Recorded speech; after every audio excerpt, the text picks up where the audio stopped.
Hello everyone. Welcome to first lecture for the course Applied Thermodynamics. Myself Sumit Baldia, Assistant Professor, Department of Mechanical Engineering, Sharad Institute of Technology, College of Engineering, etc. Today we will start with the course introduction.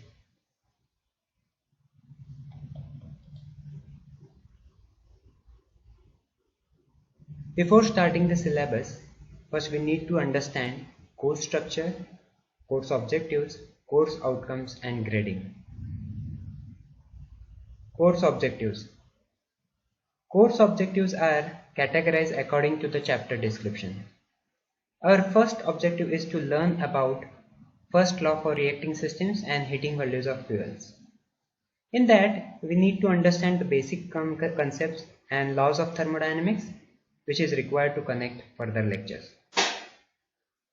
Second objective is to classify and explain the working principles of steam boilers and condensers. Here, we will go with the boilers, boiler components, and working of condensers. Third objective is to analyze vapor power cycles and steam nozzles. We will analyze Rankine cycle and its attachment to improve the efficiency of the cycle. Those attachments are reheat and regenerative cycle. Fourth objective is to learn about steam through nozzles. We will study of steam nozzles and its types, flow through nozzles in this chapter. Fifth objective is to analyze the performance of steam turbines. Here we will thoroughly understand about the steam turbines and its performance characteristics. The last objective is to describe the types and working principle of reciprocating and rotary air compressors. Air compressors are classified as reciprocating and rotary air compressors. We'll see its working and types in that chapter. Next slide about the course outcome. The total 6 outcomes are there according to the chapters. After completing the course, students will able to define the terms like calorific value of fuel, excess air, and calculate minimum air required for combustion of fuel. Second outcome, to differentiate boilers, boiler mounting and accessories.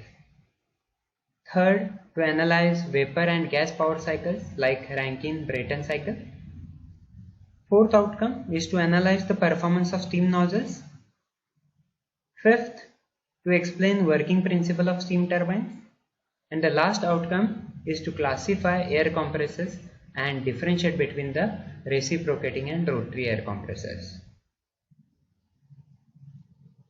Course outline.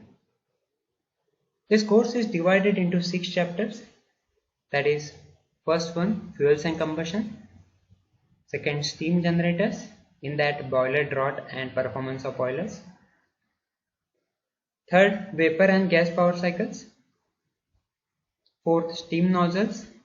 Fifth, steam turbines. And the last chapter is air compressors, in that reciprocating and rotary air compressors. In the first chapter, focus is put on types of fuels and combustion reactions, amount of air required for complete combustion of fuel, air-fuel ratio, enthalpy of reaction, and calorific value of fuels. In the second chapter, as we all know, all power plants as well as industries are using steam. The steam produced in the boiler may be used for producing power for industrial processes or for heating processes. The focus is on the classification of boiler and its components, boiler draught and performance of boiler as per IBR regulations. Next chapter is vapor and gas power cycles. The devices producing net power output are called engines, and the thermodynamic cycles on which they operate are called power cycles. The thermodynamic power cycles can be categorized as gas power cycles and vapor power cycles. In the vapor power cycle, the phase of working substance changes alternatively. The most common working substance is water, and thus the cycle is called steam power cycle, and the plant is called steam power plant. Steam power plants generate a major fraction of electric power produced in the world.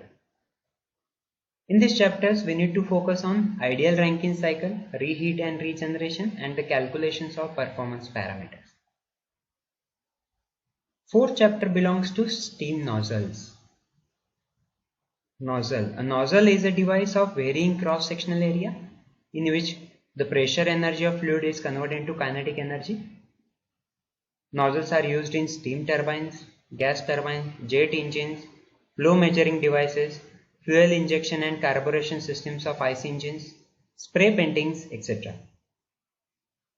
We need to focus on types of nozzles, conditions for maximum discharge, supersaturated, or it is also called as metastable flow through nozzles, etc. The next chapter is steam turbines. Steam turbine is nothing but a prime mover in which the potential energy of the steam is transformed into kinetic energy, and later in its turn is transformed into the mechanical energy.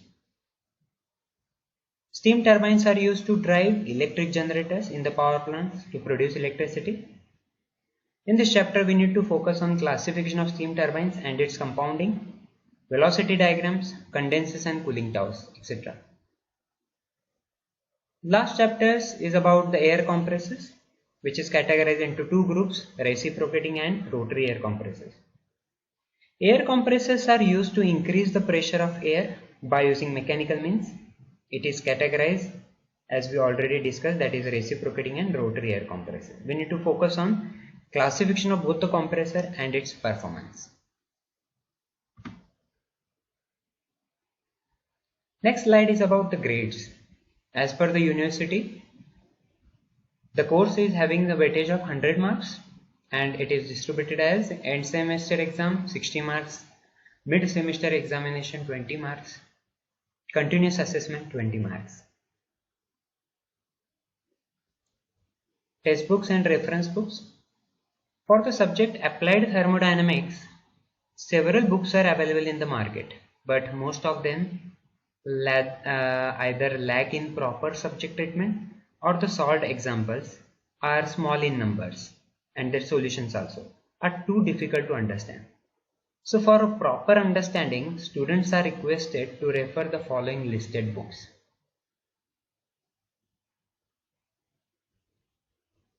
The second section of the lecture is Fundamentals. Basic concepts forms a sound foundation for understanding any subject. We start with the units and dimensions and review of basic thermodynamics. Units and dimension. There is a difference between dimensions and unit. A dimension is a measure of physical variable and a unit is a way to assign a number or measurement to that dimension. For example, here it is given length is a dimension, but it is measured in the feet or meters. That is a unit. So there are particularly three primary units systems we are using in nowadays. First one is International System of Units. It is called as an SI units. Simply it is called as metric units also. Second is English Engineering System of Units. It is commonly called as English units. Third, British Gravitational System of Units, that is BG units. From that we are referring or recommended by all institutions or any other organization, that is International System of Units we are going to follow. Here the table shows about the units and dimension, its symbol and SI unit, BG unit and English unit. So primary dimensions are there and secondary dimensions are there.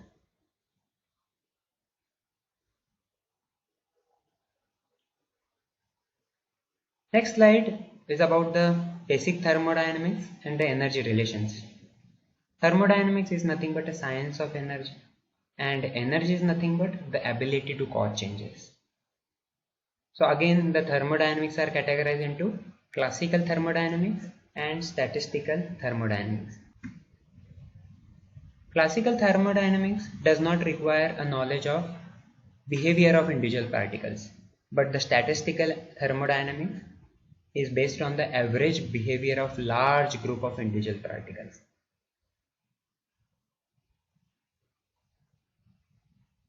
Types of systems. What is system?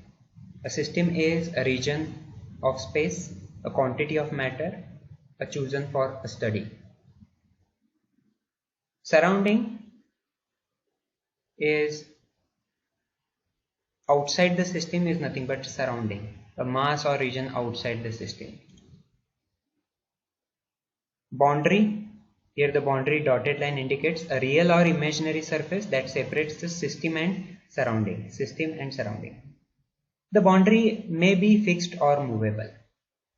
So this figure shows the three combination, that is system, surrounding and boundary.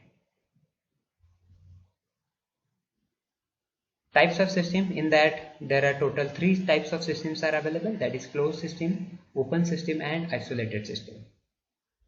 Closed system consists of a fixed amount of mass and no mass can cross its boundary, but the volume of a closed system may vary. The energy in the form of heat or work can cross the boundary. For example,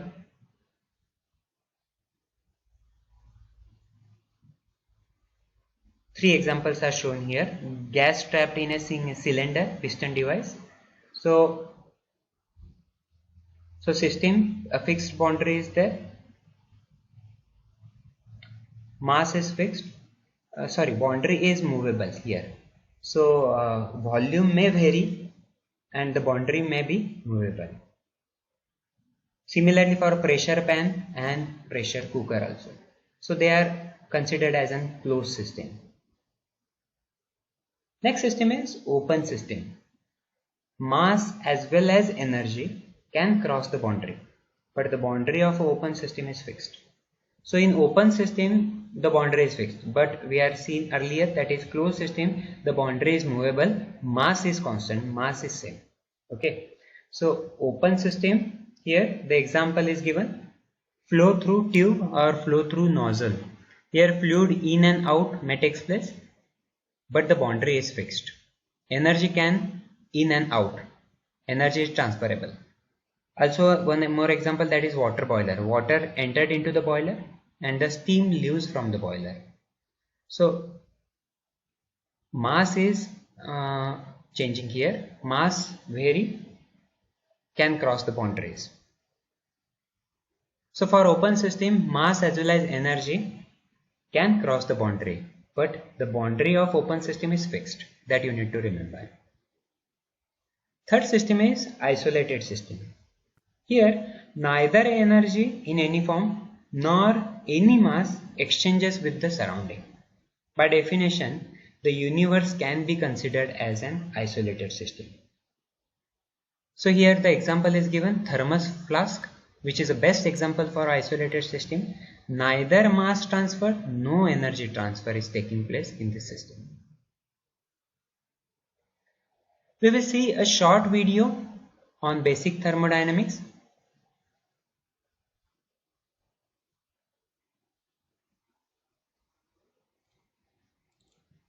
Vicky was taught by his professor that according to scientists, thermodynamics and its laws are the tools which literally govern the fate of the universe. And he also added that thermodynamics is a combination of two Greek words, therm and dynamics. Therm means heat and dynamic means motion.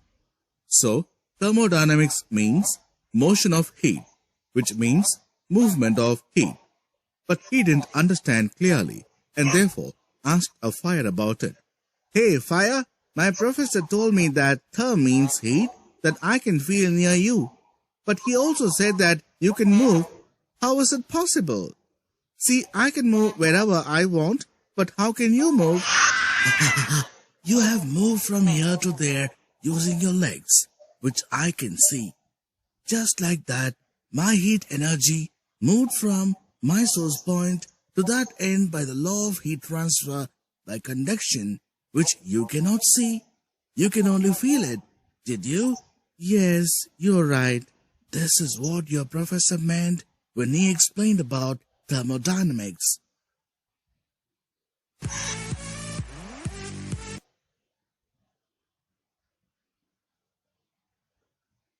So with this, we wrapped up our first lecture, in which we covered Bohr's introduction and fundamentals. In the next lecture, we will continue with the fuels and combustion, that is the first chapter. Thank you.